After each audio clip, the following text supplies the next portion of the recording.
먼저 우리 서론에서 계속해서 교리적인 기초에 대한 부분을 살펴보고 있는데요.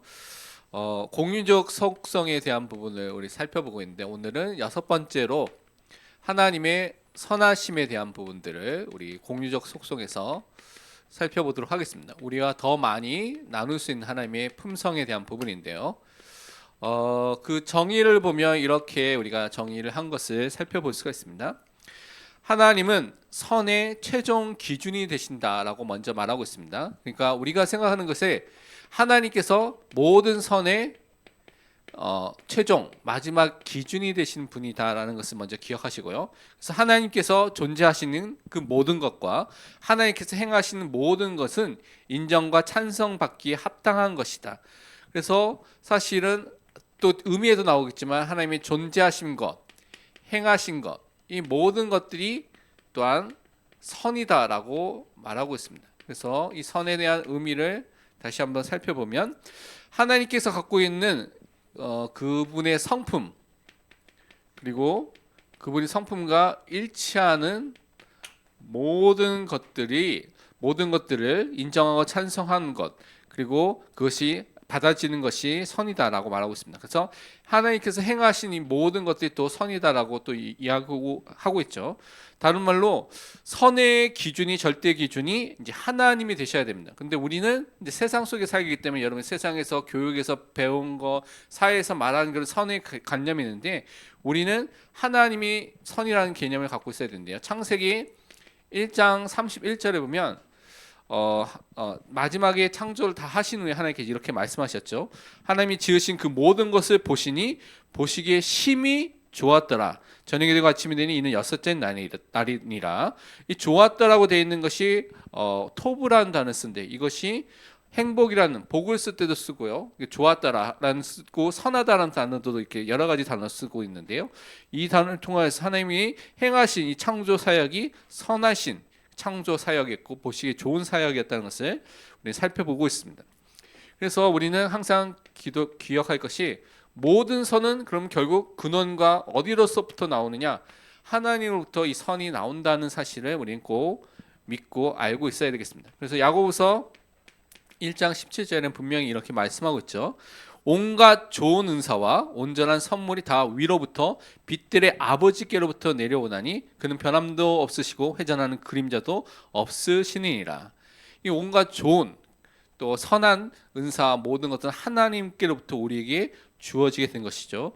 그래서 하나님께서 하나님 자녀에게 행하신 일도 선하다고 말하고 있는데 우리가 잘 아는 로마서 8장 28절은 그래서 이렇게 고백을 하고 있는 것입니다. 우리가 알거니와 하나님을 사랑하는 자 곧 그의 뜻대로 부르심을 입은 자들에게는 모든 것이 합력하여 선을 이루느니라. 때로는 우리에게 문제도 있고요. 어려움도 있습니다. 고난이라고 말하는 그런 순간들도 올 수가 있는데 이것이 하나님의 선을 이루는 그 시간표가 되는 것이고 하나님의 뜻이 이루어지는 시간표를 우리에게 허락해 주신 것입니다. 결국 선하도록 하신 그 하나님의 뜻과 계획이 이루어지는 것을 우리가 체험하게 되는 것이죠. 그래서 우리는 그것을 항상 믿고 고백하게 해야 되겠습니다. 그 이 선하심이 왜 우리에게 공유적 속성으로서 우리에게 주어지게 됐냐? 우리가 이 땅에 살 때 어떻게 살아야 되냐면 하나님이 인정하시는 선을 행하는, 그러니까 하나님께서 인정하시고 우리에게 베풀어 주신 그 선하심을 행하는 사람으로 살아야 되고요. 하늘 아버지 그 선을 따라서 살아가는. 그래서 이것을 하기 위해서는 여러분 뭘 알아야 됩니까? 어떤 것이 선한지 악한지를 알 수 있는 기준이 필요한데 그것은 여러분 성경에 이미 다 나와 있습니다. 그래서 성경을 읽고 성경을 묵상하고 성경을 따라서 행하면 여러분이 하나님 원하시는 그 선을 따라서 행하고 살 수 있는 하나님이 기뻐하시는 그 일을 할 수 있는 것을 우리가 누리게 되는 것입니다. 결국은 뭐 합니까? 하나님께서 궁극적인 모든 것의 최종의 선하심을 갖고 계신 분이구나. 하나님만이 선하시구나라는 것을 깨닫고 붙잡는 것이죠. 다른 말로 하나님만을 바라보고 하나님만을 의지하고 하나님만을 예배하고 하나님을 믿는 삶을 살아가는 것이 우리에게는 선한 삶을 살게 되는 것입니다. 그래서 우리가 그 삶을 살아가는 믿음의 사람으로 서야 되겠습니다. 하이델베르크 요리문답은 계속해서 지금 우리가 지금 성례에 대한 부분을 살펴보고 있는데요. 그 성례 중에 이제 세례에 대한 부분을 계속 살펴보고 있습니다. 그래서 72문답에서는 이러한 외적인 물, 다른 말로 세례에서 물을 통하여서 씻는다고 말하고 있죠. 근데 물로 씻는 것이 이것이 죄를 씻어줍니까? 죄 씻음과 연결되어 있습니까? 라고 물어봤습니다. 그 답을 보면 그 답은 이렇게 먼저 말하고 있죠. 이 물로 씻는 것이 죄를 씻는 것과 연결되어 있는 것이냐? 그 대답은 뭡니까? 아니다. 영어로 보면 no라고 했죠. 아닙니다. 라고 말하고 있습니다. 그렇다면 어떻게 우리 죄가 씻음을 받을 수가 있습니까? 그것은 예수 그리스도의 보혈, 그 피와 성령의 역사를 통하여서만 죄 씻음은 우리에게 올 수가 있다고 오늘 말하고 있는 것이죠. 그래서 꼭 기억해야 할 것이 세례 받는 것이 구원 얻는 것의 근거가 되는 것이 아닙니다. 세례 받는 것이 죄 용서함의 근거가 되는 것이 아닙니다. 우리 구원과 죄 용서함은 하나님의 은혜와 긍휼과 사랑과 함께 그리스도의 보혈과 성령의 역사로만 우리 이 축복을 받게 된다는 것을 항상 여러분 믿으시길 바랍니다. 그래서 말씀을 통해서 확인해 보면 베드로전서 3장 21절에 이렇게 우리에게 말씀하고 있죠. 물은 예수 그리스도께서 부활하심으로 말미암아 이제 너희를 구원하는 표시 사인과 같이 이제 여러분이 구원받은 것에 대한 증거를 허락하는 그런 표로 주었다는 것이죠. 곧 세례라. 이는 육체의 더러운 것을 제하여 버림이 아니요 하나님을 향한 선한 양심의 강구니라. 이미 예수 그리스도의 보혈로 죄 씻음 받은 것에 대해서 확증하는 것을 위해서 세례를 주시는 것을 설명하고 있는 것입니다. 그래서 요한일서 1장 7절에는 이렇게 우리에게 먼저 말씀하고 있죠. 그가 빛 가운데 계신 것 같이 우리도 빛 가운데 행하면 우리가 서로 사귐이 있고 그 아들 예수의 피가 우리를 모든 죄에서 깨끗하게 하실 것이요. 죄 용서를 받고 죄에서 깨끗하게 되는 방법은 그리스도의 보혈밖에 없습니다. 그래서 우리가 항상 매일 그리스도를 바라보고 그리스도를 인정하고 고백하고 시인해야 될 것이 우리가 죄와의 싸움에서 승리하는 길이 그리스도밖에 없기 때문에 그렇습니다. 그러면 73문에서는 이어서 이렇게 질문하고 있습니다. 그렇다면 왜 성령은 세례를 중생의 씻음과 죄를 씻음이라고 하셨습니까? 그 세례가 연결되는 것이 근데 이것을 통하여서 우리에게 중생을 얻고요. 또 죄의 씻음을 받은 것과 연결되는 것처럼 설명하고 있는데 그러면 이게 말이 맞지 않습니까? 라고 물어본 것이죠. 그 답을 살펴보면 이렇게 되어 있습니다. 왜 하나님께서 이렇게 말씀하신 것에는 타당한 이유가 있는데 이유가 무엇인지 성경에서 찾아야 되겠죠. 그 이유는 하나님은 우리의 몸에 더러운 것이 물로 씻겨듯이, 그러니까 우리가 몸을 씻을 때 물로 씻죠. 물 아닌 다른 것을 씻으면 잘 씻겨지지 않잖아요. 그래서 물로 씻겨지듯이 그리스도의 피와 그리스도의 영 성령 하나님께서 우리 죄를 씻어주는 것을 우리에게 가르치기를 원하십니다. 먼저 우리가 깨달아야 될 것이 우리가 그리스도의 피와 성령으로만 깨끗하게 씻기는 것을 가르치기 위해서 하나님께서 우리에게 그 가르침의 방법으로서 물로 씻겨지는 그것을 예표하는 나타내는 그 세례를 사용하신 것이죠. 더 중요하게 하나님은 우리의 죄가 영적으로 씻겨지는 것이 우리의 몸이 물로 씻겨지는 것처럼 실제적이고 사실적으로 나타나게 된다는 것입니다. 그리고 그래서 이런 신적인 하나님의 약속과 표로서 우리에게 확신시켜주기 위해서 주셨다고 말하는 것입니다. 사실적으로 씻겨지는 것을 확신으로서 우리에게 주기 위해서. 그래서 세례라는 것은 구원받은 것에 대한 확신을 더욱더 강화시키고요. 또 확증하기 위해서 우리가 외적인 예식을 우리에게 베푸는 것을 살펴볼 수가 있습니다. 그래서 말씀을 통해서 확인해 보면요.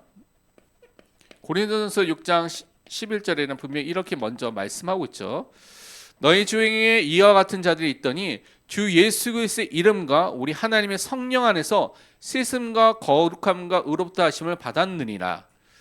그러니까 예수 그리스도의 이름, 그 이름을 부르고 믿을 때, 그 그리스도에 연합됐을 때, 그리고 하나님의 성령 안에서 죄를 씻겨나가는 일이 일어나게 되고요. 우리가 거룩해져가는 성화되는 축복을 받게 되고요. 의롭게 되는 그 칭의 축복을 우리가 주시는 것이죠. 구원이라는 것이 우리 삶 속에 실제로 이렇게 임하게 되는 것을 말하고 있습니다. 그리고 요한계시록 7장 14절에는 이렇게 설명하고 있죠. 내가 말하기를 내 주여 당신이 아시나이다 하니 그가 나에게 이르되 이는 큰 환난에서 나오는 자들인데 어린 양의 피에 그 옷을 씻어 희게 하였느니라. 그러니까 우리가 깨끗하게 되는 씻겨지고 희게 되고 거룩하게 되는 그 방법이 무엇이냐? 어린 양의 피, 예수 그리스도의 보혈로만 된다고 또 요한계시록에도 제일 마지막 성경에도 말씀하고 있습니다. 그러면서 사도행전 2장 38절은 이렇게 우리에게 또 설명하고 있죠. 베드로가 말했죠. 베드로가 이르되 너희가 회개하여 각각 예수 그리스도의 이름으로 세례를 받고 죄 사함을 받으라. 그리하면 성령의 선물을 받으리니. 여기 보니까 세례를 받고 죄 사함을 받으라고 돼 있는데라고 돼 있는데 이때는요. 예수 그리스도를 믿을 때 회개할 때 곧바로 뭘 줬습니까? 세례를 함께 줬습니다. 그 상황을 항상 생각을 하셔야 돼. 지금은 이제 일정의 시간을 교육을 받고 학습이라는 시간을 지난 다음에 세례를 받지만 이때는 진짜 복음을 듣고 그 자리에 믿자마자 세례를 줬기 때문에 너가 회개하고 지금 믿을 때 죄사함이 함께 임하게 되고 성령의 역사가 함께 일어난다는 것을 함께 강조하는, 그래서 그런 외적인 예식으로서 함께 이루어지는 것을 말하고 있는 것입니다. 그래서 로마서 6장 3절에서 4절에도 그리스도의 연합과 세례를 연결해서 설명하고 있죠. 무릇 그리스도 예수와 합하여 세례를 받은 우리는 그의 죽으심과 합하여 세례를 받은 줄을 알지 못하느냐? 그러면 우리가 그의 죽으심과 합하여 세례를 받음으로 그와 함께 장사되었나니 이는 아버지의 영광으로 말미암아 그리스도 죽은 자 가운데서 살리심과 같이 우리로 또한 새 생명 가운데서 행하게 하려 함이니라. 그리스도와 연합되어서요, 물에 들어가면서 우리가 죽은 것처럼 물에서 나오면서 살아난 그리스도가 부활을 나타내는 그 세례 예식을 통하여서요, 우리가 그리스도 안에서 새로운 생명 얻고 옛자가 죽었다는 것을 이제 세례를 향해서 실제적으로 이제 설명하면서 함께 연결하면서 설명하고 있는 것입니다. 그래서 이것은 이제 그 초대교회 당시에 예수 그리스도를 믿자마자 세례를 줬던 것과 연결해서 이렇게 했기 때문에 좀 더 이런 부분이 더 직접적으로 연결되어 있다는 것을 볼 필요가 있습니다. 그러면서 74문답에서는 뭘 물어보고 있냐면, 그러면 유아들도 세례를 받아야 됩니까? 라고 물어보고 있습니다. 유아 세례를 해야 됩니까? 라고 물어본 것이죠. 침례교에서는 유아 세례를 주지 않습니다. 왜 그러냐면 침례교의 세례의 그 가장 중요한 기준은 믿음을 고백해야지만 세례를 받을 수 있다는 것이 이제 기준이 되기 때문에 이제 그분들은 이제 세례를 유아애들에게 주지 않죠. 그리고 침례를 행해야 된다. 그래서 물을 붓는 세례가 아니라 물에 완전히 들어갔다가 나와야 된다라고 세례 형식도 굉장히 강조하고 있습니다. 그래서 여러분이 만약에 어떤 일이 있어가지고 이제 그냥 장로교에서 그 물 뿌리는 세례를 받았는데 침례회에 갔는데 어떤 세례를 받았으니까 물 뿌리는 세례를 받았는데, 그러니까 그건 가짜 세례입니다. 침례를 받아야 됩니다. 가서 거기 가면 침례를 다시 받아야 됩니다. 근데 우리는 이 세례의 형식이 중요한 것이 아니라 세례가 나타나는 내용, 그 내용이 뭡니까? 예수 그리스도의 피와 성령으로서 죄의 씻음을 받았다는 것을 나타내는 예식을 받는 게 중요한 것이죠. 이 내용을 빼놓고 아무리 물에 100번 들어가도 소용이 없습니다.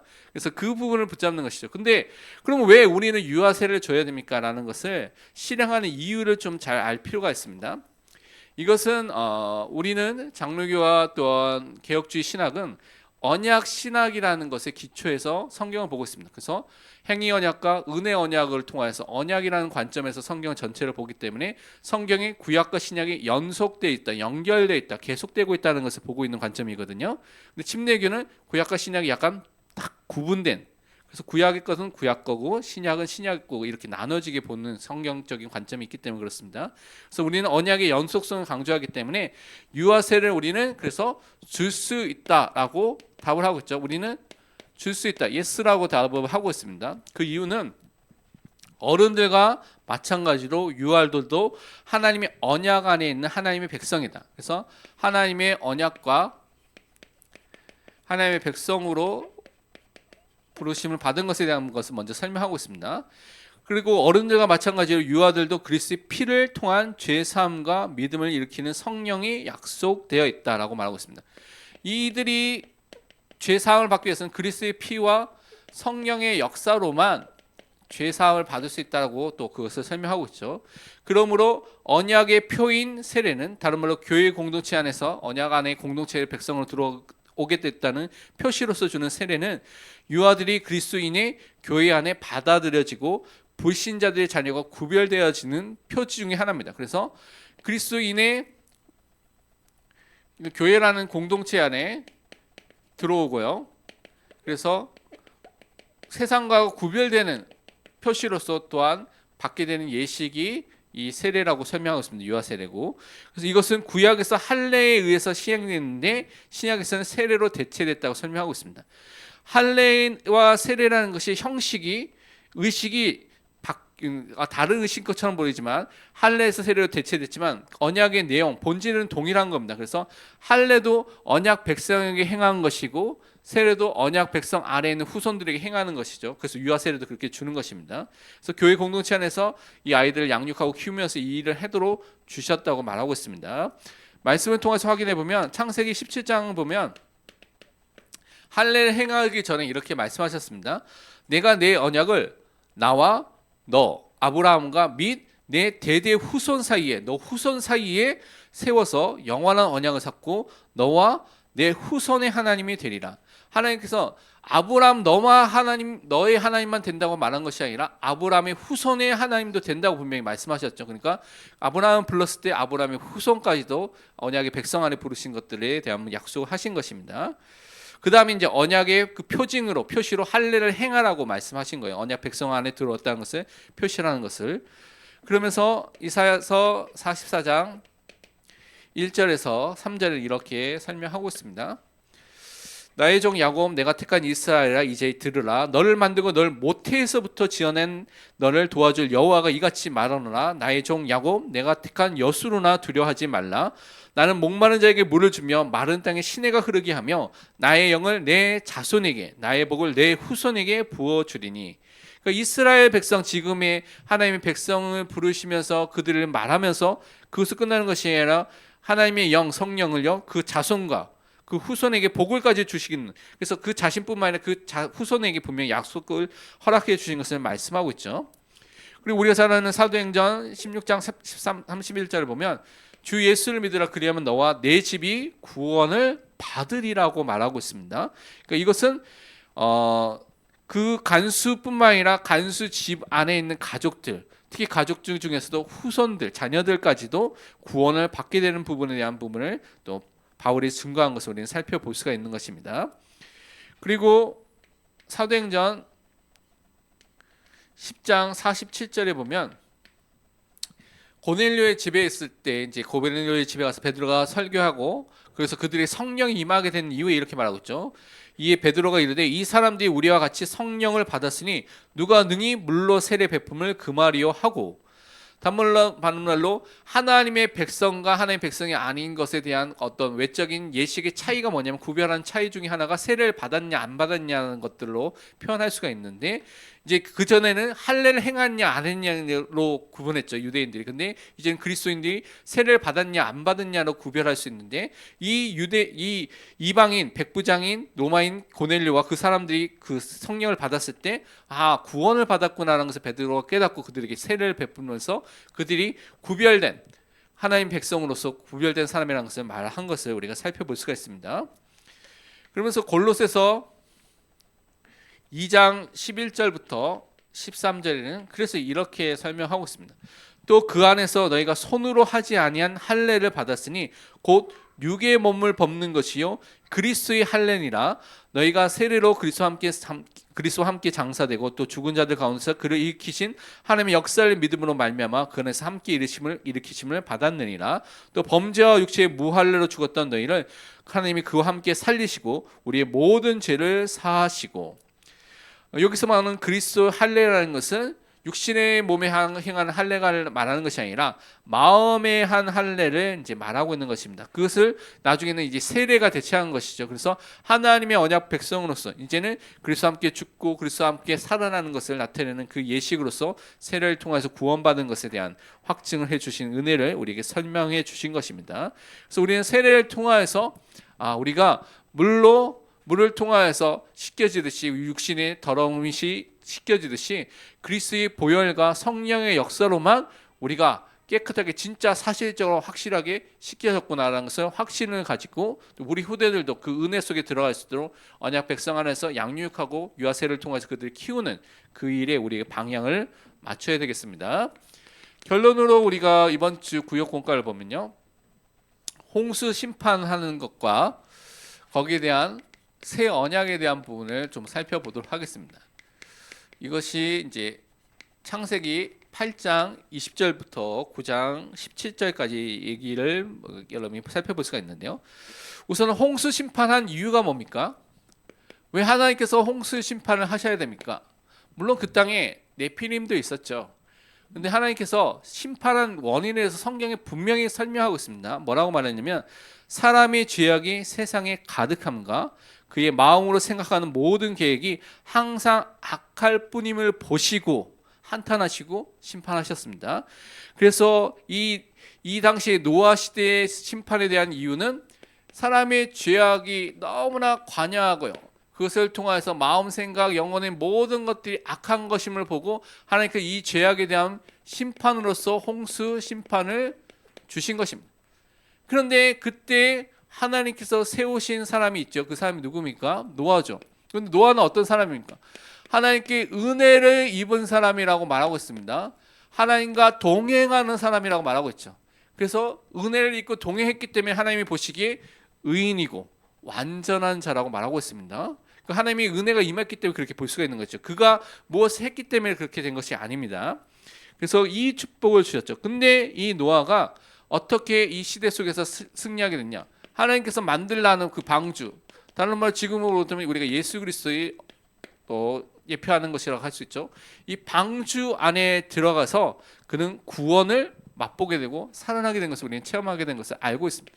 그래서 다른 것이 아니라 방주 안에 들어갈 때 하나님께서 주신 이 구원에 우리에게 주신 유일한 방법이신 예수 그리스도 안에 들어갈 때 우리는 구원을 받게 되는 것입니다. 그래서 이 구원의 축복을 받게 되면서 그 이후에 심판 이후에 만물을 보존하고 보고 주신 하나님의 새 언약과 무지개 증거를 주신 것이 오늘 본문의 내용인데요. 먼저 살펴보면 하나님께서 주신 언약의 기초적인 부분을 좀 살펴보면 다음과 같이 살펴볼 수가 있습니다. 먼저는 이 방주에서 나오자마자 이 노아가 뭘 했습니까? 하나님께 피제사, 번제를 통하여서 피제사를 하나님께 드렸다는 사실을 여러분이 꼭 볼 필요가 있습니다. 이것은 하나님의 은혜에 너무나 감사해서 감사 제물을 드린 것도 되고요. 또 그것을 통하여서 하나님께 주신 메시아 언약, 피의 언약을 붙잡고 하나님께 예배를 드린 예배자로 먼저 섰다는 것이죠. 그래서 우리 시작이 항상 무엇이 됩니까? 그리스도의 언약, 이 예배로 항상 시작하는 믿음의 사람으로 서시길 바랍니다. 그럼 하나님께 이때 약속해 주신 것이 있습니다. 사람이 어릴 때부터 악한 마음을 가지고 죄를 지은 것을 때문에 심판을 하셨는데 이제는 더 이상 이 심판을 모든 만물에게 하지 않겠다라고 하나님께서 약속하셨습니다. 곧바로 제사를 받자마자 피제사를 받자마자 그렇게 말씀하셨죠. 그래서 여러분이 꼭 기억할 것이 분명히 죄에 대해서는 하나님께서 심판하십니다. 근데 이 죄에 대한 심판이 여러분을 구원할 수 있느냐? 구원하지 못합니다. 여러분 마음을 새롭게 할 수 있느냐? 마음이 새롭게 될 수 있느냐? 마음을 새롭게 하는 것도 죄에 대한 심판을 통하여서는 되는 것이 아닙니다. 여러분 죄의 용서함을 받아야 돼요. 그리스도의 은혜 속에 들어와야지만, 그리스도의 보혈 안에 들어가야지만, 용서함을 받아야지만 구원을 받고 여러분의 마음이 변화되는 그 은혜가 임하게 되는 것입니다. 그런데 하나님께서는 죄에 대해서 의로우신 분이기 때문에 분명히 심판할 수밖에 없는 그런 일들을 계속 하고 계신다는 것이죠. 그래서 우리는 오직 예수의 보혈과 성령의 새롭게 하심을 통해서 죄 용서를 받고 새롭게 되는 그 은혜 속에 항상 들어가는 것에 감사해야 되겠습니다. 그러면서 우리에게 주신 언약의 복이 무엇인지를 볼 필요가 있는데요. 하나님께서 이 제사를 받고 그들에게 중요한 축복을 주시면서 생육하고 번성하라고 말씀하셨습니다. 그러니까 이 말씀을 생각해 보면 여러분 어디서 봤습니까? 창세기 1장 아담과 하와를 만드셨을 때 하나님 형상을 만드실 때 복을 주시고 생육하고 번성하라고 말씀하셨는데 지금 그 말씀을 다시 말씀해 주신 거죠. 새로운 시작을 하는 이 사람들에게 말해 주는 것입니다. 그래서 생명의 풍성함 이것이 하나님부터 나오는 것이죠. 하나님의 말씀으로부터 하나님으로부터 이 축복이 우리에게 임하게 되는 것입니다. 그래서 다시 인간을 어떻게 합니까? 만물에 통치할 수 있는 대리자로, 다른 말로 대리적인 왕적인 존재로 세워주신 그 축복을 다시 주신 것이죠. 그래서 식물 이외에 동물도 양식을 그때부터 주셨고요. 그래서 생명이 풍성하게 되는 은혜를 허락해 주셨습니다. 그런데 이제 나중에 보면 여러분이 근데 이 동물로 먹을 수 있지만 구약 성경에 보면 구약 성경에는 피를 먹지 말라고 했습니다. 피째 먹지 말라고 하셨죠. 그래서 왜냐하면 피가 죄를 속하는 것을 계속 알려주는 것입니다. 그리스도의 십자가에 대한 부분을 계속 알려주기 위해서 이것을 우리에게 보여주신 것이죠. 그래서 통해서 우리는 이제 계속해서 우리가 구약 성경을 통해서 우리는 언약의 피를 붙잡아야지만 메시아 그리스도를 바라보고 그분이 흘리신 보혈을 바라봐야지만 구원을 얻을 수 있다는 것을 우리는 확인해 볼 수가 있습니다. 그래서 예수 그리스도가 우리 위해서 언약의 피를 흘려주셨고 우리는 십자가를 통해서 그 언약에 참여한 사람이 됐다는 것을 항상 우리는 붙잡고 승리해야 되겠습니다. 그래서 우리는 언약과 하나님의 복의 증거를 사실적으로 붙잡고 응답을 받아야 되는데요. 첫 번째 우리가 붙잡아야 될 것이 무엇이냐면 하나님께서 생명을 지키시고 생명을 보존해 주겠다라고 하시면서 주신 증거가 무엇이냐면 우리가 잘 알고 있는 무지개 언약, 무지개의 증거를 우리에게 주셨죠. 그래서 무지개는 하나님께서 우리와 함께 하신다는 것을 보여주는 중요한 은혜의 표시고요. 생명이 계속해서 번성하다는 그 약속에 대한 부분을 증거해 주는 증거가 되는 것입니다. 그러니까 우리는 항상 하나님의 언약, 무지개를 통하여서 나타나는 언약처럼 우리에게 주신 하나님의 언약을 항상 붙잡고 그것을 인도함을 받는 믿음의 사람으로 서야 되겠습니다. 그래서 통해서 우리가 확인해 볼 수 있는 것이 무엇이냐면 이 시대에 우리가 진짜 그리스도의 영 성령을 통하여서만 우리는요 이 생명의 축복 속에 들어갈 수 있는 사람이 되는 것입니다. 그래서 성령 하나님께서 우리와 함께 하셔서 생명으로 인도하신 일을 통하여서 우리를 구원하신 일을 지금도 행하고 계십니다. 그래서 우리는 이 은혜 속에 항상 들어가야 될 존재라는 것을 항상 우리 붙잡아야 되겠습니다. 그러면서 여러분이 노아 홍수 시대를 통하여서 살아났던 사람들이 그렇지만 이 사람들은 죽음을 이기지 못했습니다. 다른 말로 시간이 됐을 때 다 죽게 됐죠.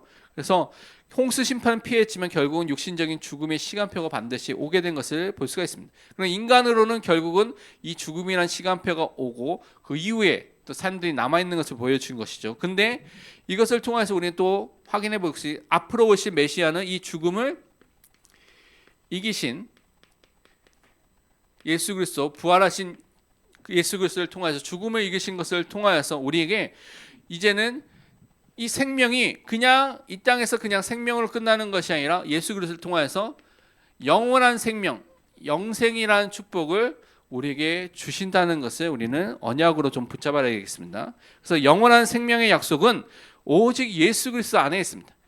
그래서 우리가 무지개를 통해서 물로 더 이상 심판을 받지 않는 생명에 대한 언약을 붙잡았지만 영원히 살 수 있는 영생의 언약과 축복은 죽음을 이기신 예수 그리스도 안에만 있는 것입니다. 그래서 우리는 오늘도 그것을 붙잡아야 되겠습니다. 그래서 성령 하나님께서 이것을 우리에게 또 보증해 주시는 것입니다.